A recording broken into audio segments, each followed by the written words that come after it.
when misperception became the ultimate weapon. Scene opens in shadowy hues, a dimly lit war room, the sound of ticking clocks, muffled voices and rustling maps. Adolf Hitler stands before a large military map. His finger hovers, then jabs decisively at a point on the French coast.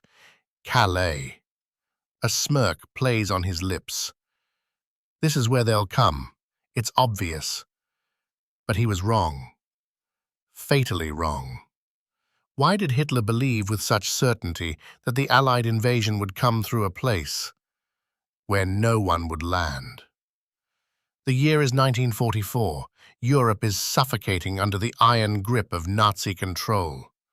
From the Atlantic coast to the Eastern Front, war has engulfed the continent in blood, fear, and fire. The Nazi war machine, though bloodied, still holds a brutal advantage. Across the English Channel, a storm is building. The Allied powers, Britain, the United States, and Canada, are preparing for Operation Overlord, the largest amphibious invasion in human history, a campaign that, if successful, would open a second front in Europe and begin the fall of the Third Reich. The world holds its breath. But before a single Allied soldier steps onto the beaches of Normandy, before the roar of naval guns and the thunder of paratroopers, another battle was already being fought, not with tanks or bullets, but with illusion, deception, and misdirection. It was a war for the enemy's perception, a war to make Hitler believe in the wrong truth. Its name? Operation Fortitude. This is the story of the greatest hoax in military history, a campaign so elaborate, so convincing, that it redirected the eyes of an entire empire.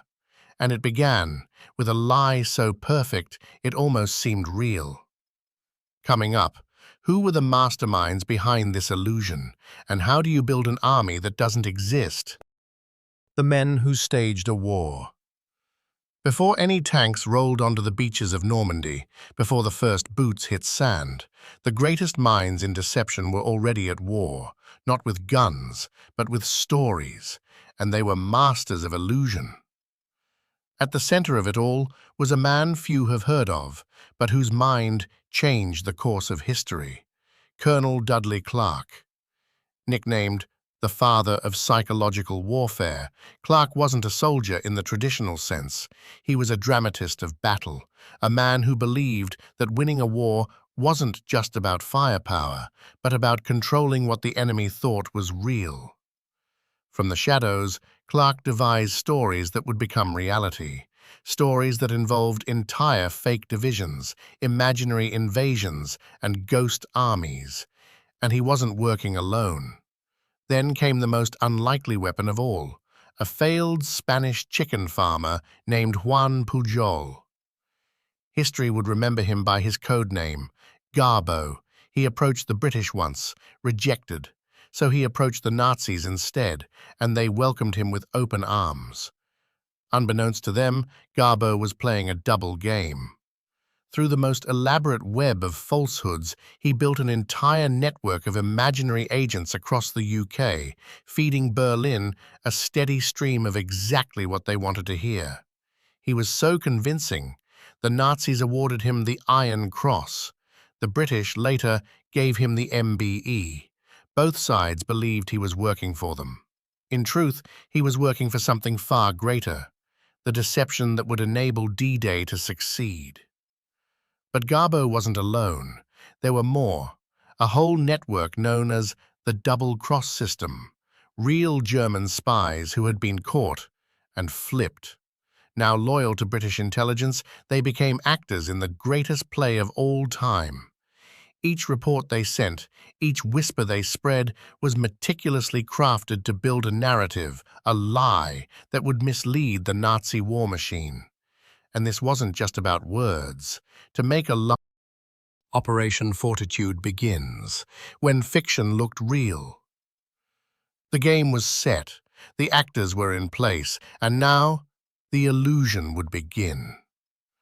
Operation Fortitude was split into two masterstrokes, Fortitude North and Fortitude South, each a carefully scripted performance designed to draw Hitler's eyes far from Normandy. Fortitude North, the phantom threat from the North Sea. The first act unfolded in the cold winds of Scotland. Here, the British fabricated an entire army. The British Fourth Army, complete with troop movements, field encampments, and even communications traffic. Their supposed mission? An invasion of Norway. But there were no soldiers, no ships, only decoys, rubber tanks, wooden guns, and lies fed through radio waves. The Nazis bought it. They diverted troops to Norway, fortified a front that would never be attacked. Fortitude South, the grand illusion of Calais.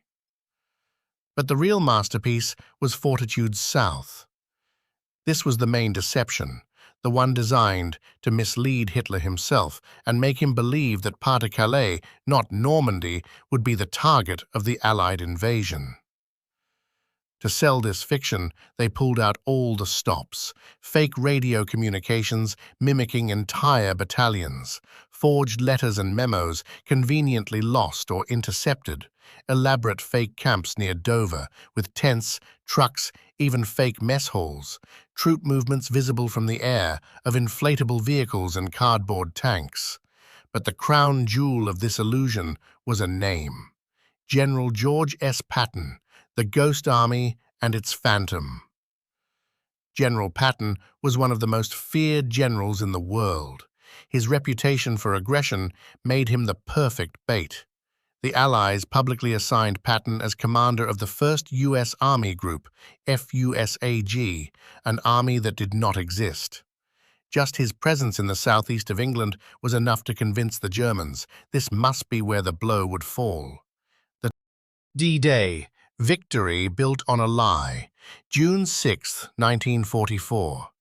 Dawn breaks over the English Channel. The sea is dark, churning with over 5,000 ships. Thousands of Allied soldiers brace themselves in landing craft, clutching rifles, muttering final prayers. And then, boom! The thunder of naval guns. The sky erupts as paratroopers drop into enemy lines. The beaches of Normandy are set ablaze. The invasion has begun. But in Berlin, something strange happens. Hitler does not respond. He refuses to mobilize key reinforcements. He believes with total conviction that this is not the real invasion, that Normandy is just a feint, that the true blow will come at Calais. 3 weeks of deadly silence. For 3 critical weeks after D-Day, Germany's most powerful units, including the elite panzer divisions, remain locked in place around Calais, awaiting an attack that never comes. Meanwhile, the Allies push inland from Normandy, expanding their beachhead, seizing towns, and connecting their fronts. Fortitude hasn't just bought them hours, it's bought them weeks. Inside the Nazi high command, confusion and collapse. German generals scramble to make sense of the situation. Their reports don't match. Some say Normandy is real, others insist it's still a distraction. Arguments erupt in Führer headquarters. Mistrust spreads like wildfire. Strategic decisions stall in a fog of doubt. From the diary of a German officer written days after the landings. We could not believe it. We were waiting for the real attack, but it never came. We were not beaten by firepower, but by shadows and whispers. The truth begins to dawn. They weren't outgunned. They were outwitted. The final verdict: Fortitude's triumph. In military terms, D-Day was a massive, costly operation, but it could have Fortitude, legacy of a perfect lie. Operation Fortitude was more than a clever trick. It was a masterclass in deception, a turning point in modern warfare where psychology became as powerful as firepower. A victory born from illusion. Looking back, Fortitude stands as one of the most successful deception campaigns in military history. It helped secure the beaches of Normandy. It misled one of the most powerful war machines the world had ever seen, and it did so without firing a single shot. But perhaps its greatest impact wasn't on the battlefield. It was on how we think about war itself, redefining power from tanks to perception. Fortitude redefined the nature of warfare. It introduced a chilling new idea that controlling belief could be as devastating as controlling armies. From that moment on, the rules of war shifted. Military leaders around the world, from the CIA to MI6, from the KGB to modern-day intelligence agencies, began to study Fortitude. Its principles became the foundation for psychological operations, strategic disinformation, false flag campaigns, controlled leaks, and planted narratives. In the Cold War, deception became an art form. In the digital age, it became a weapon of mass disruption. Artifacts of a phantom army. Today, echoes of Fortitude remain. Inflatable tanks used in the hoax are preserved in military museums.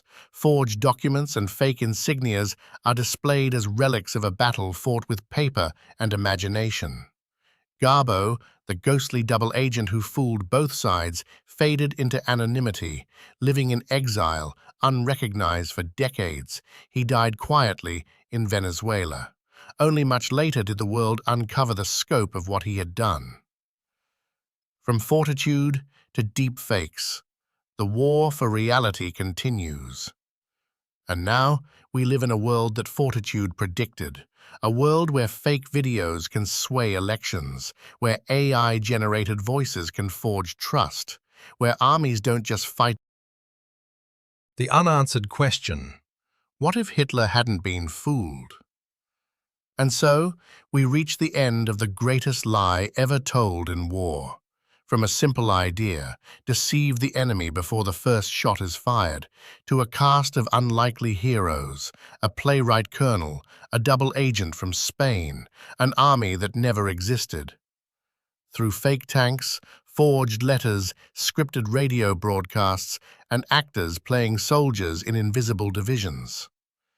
Operation Fortitude became a masterpiece of illusion, and on June 6, 1944, D-Day, it delivered. The Allies landed, the Germans hesitated, and the tide of World War II began to turn. But history is not just made of facts, it is shaped by possibilities. The alternate timeline. What if Hitler hadn't been fooled? What if, instead of circling Calais, he had listened to the few voices warning that Normandy was the real target? What if the panzer divisions had moved, the morning of the landings? Would the Allied forces have been pushed back into the sea?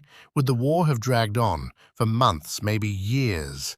Would the Soviet Union, pushing hard from the east, have claimed all of Europe before the West could respond? A divided continent? A different Cold War? A future we never lived? All of it hung on one lie, and the fact that one man believed it, the deceptions we don't see. Today, warfare has changed, but deception remains, not in maps and wooden tanks, but in algorithms, in deep fakes, in AI-generated voices, synthetic images, and viral headlines designed to divide and distract. We live in an age where truth itself is a battlefield, where the next Fortitude might not need rubber tanks or secret agents, just a signal, a click, a perfectly placed lie. You may not hear it, you may not see it, but it could be happening right now, and you wouldn't even know. So ask yourself, what if you're already living inside the next great deception?